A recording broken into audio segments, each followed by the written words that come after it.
பருப்புகள், காய்கறிகள் நிறைய சாப்பிட்ணும், நிறைய சாப்பிடணும். அதை எப்படி நிறைய சாப்பிட்றது அப்படின்னு நமக்கு தோன்றுது இல்லையா? அதுக்கு ஒரு சில ஐடியாக்களை நான் இதில் கொடுக்குறேன். பச்சை பயிரை வாங்கி நல்லா அலசிட்டு மண் போக அதை நல்லா ஊற வைக்கணும். காத்தாலேயே நைட்டு ஒரு 8 மணிக்கு அதை ஒரு டவலில் நல்லா மூட்டையாட்டம் கட்டி வச்சுட்டா 2 நாள் கழிச்சு திறந்து 10 மணிக்கு எல்லா பயிரும் நல்லா முளை கட்டி இருக்குது. நமக்கு இப்போ முளை கட்டின பயிர் தயார். எப்போவுமே நம்ம இட்லி காய்ச்சி போட போகிறோம், தோசை காய்ச்சி போட போகிறோம் இல்லையா?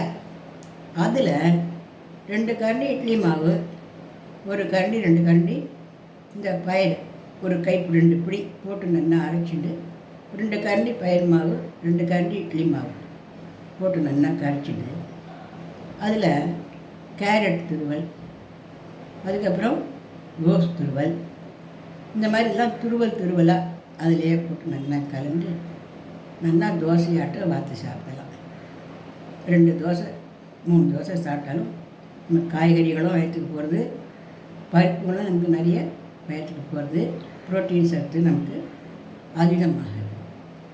அது போட்டோம். காய்கறிகளை எப்படி நிறைய சாப்பிட முடியும் அப்படின்னா, இந்த பச்சை காய்கறிகளான சௌச்சௌ, பீன்ஸு, அவரைக்காய், அதுக்கப்புறம் கோஸு, அப்புறம் மஞ்சள் பூசணிக்காய், வெள்ளை பூசணிக்காய், இது எல்லாத்தையும் நல்லா வேக வச்சு எடுத்துட்டு அதில் கொஞ்சமாக ஒரு அரை ஸ்பூன் சீரகமும் கொஞ்சம் தேங்காய் துருவலும் போட்டு ஒரு 8 பச்சை மிளகாய் போட்டு நல்லா அரைச்சி அந்த காய்கறிகளோடு கலந்து ஒரு 2 ஸ்பூன் தயிர் விட்டு நல்லா கலந்தால் சூப்பரான அவியல் ஆகிடும். இந்த அவியல் சாப்பாட்டில் போட்டு நல்லா கலந்து மதியம் சாப்பிட்டுக்கலாம், மதிய உணவாக சாப்பிட்டுக்கலாம். இப்படி சாப்பிடலை அப்படின்னாலும் நம்ம புளிப்பாக வேணும் அப்படின்னாலும் தனியா, மிளகா, கடலைப்பருப்பு, அதுக்கப்புறம் வரமிளகா இது எல்லாத்தையும் நல்லா அரைச்சி புளியை கரைச்சி குத்தி அதை அந்த காய்கறிகளெல்லாம் வேக வச்சு போட்டு கொதிக்க விட்டு அதை ஒரு கதம்ப கூட்டு மாதிரியாக பண்ணி அதை போட்டுட்டாலும் நமக்கு நிறைய காய்கறிகளை சாப்பிட முடியும். காய்கறிகளும் சாப்பிட்டோமா, பருப்பு இல்லாமல் சாப்பிட்டோமா, நைட்டுக்கு 2 சப்பாத்தி சாப்பிட்றோன்னு வச்சுக்கோங்க.